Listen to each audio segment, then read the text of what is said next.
I'm sitting here with Ralph Nansen, the author of Energy Crisis, and many other things that you've done in your life. How did you start at NASA? What was the first thing you were doing?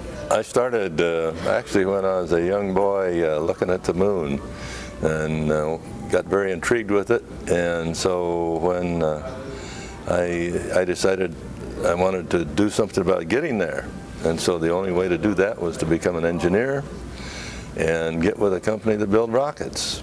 And it took me a few years, but then I got a job at Boeing after spending some time in the Air Force, and ended up working on the Boeing missile. And then when the Saturn program got started, I was assigned to the proposal team with Boeing, and actually did the configuration of the first stage of the Saturn V proposal for Boeing, which we won, and then became the manager of the structural design of the propellant tank. So that was my history started my history with the space program.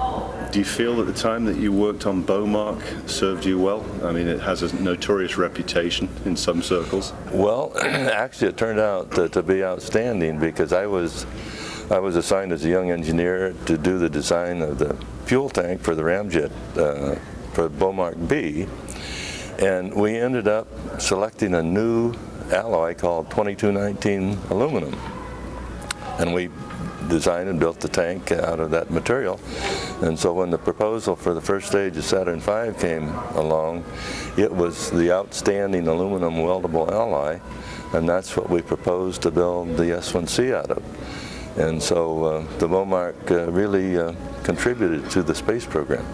Right. And so Saturn, of course, has become legendary, Saturn V. How do you feel about what happened to the Saturn V? Oh, you know, here we are sitting all these years later. Do you feel we should have kept it flying? Well, yeah, and there is quite a story about that, because when we participated on the Space Shuttle definition studies, we ended up being teamed with Grumman on those studies, and we proposed what we called a flyback S1C. We proposed that the first stage of the space shuttle should be an S1C with wings, tail, and jet engines for flyback. And if that configuration had been selected, the whole world would be different today. No kidding. Wow, I'd love to see those drawings. Yeah. You still have those? I have pictures and a model. I'd love to see that. I would love to see a picture of that. You know, a lot of people have said that, you know, giving up the Saturn V architecture was one of the biggest mistakes that, you know, NASA or the U.S. space program ever made. I studied a little of the history of it myself, and it seems like there was a lot of the engineering for Saturn came out of the Army programs, particularly, I guess, the F1 and so forth. When you were working at Boeing in those early days, did you have to liaise with the guys in Huntsville a lot? Was that? Oh yeah, we worked very closely with Von Braun's crew at Huntsville, and so we became very, very close with them during the period that we built the Saturn V. And so that it was a great experience. And matter of fact, talking about what we ought to be doing today, part of what I am proposing to various people that will listen is an update, a fully reusable space transportation system that would be based on the technology of the S1C and the S2, the second stage.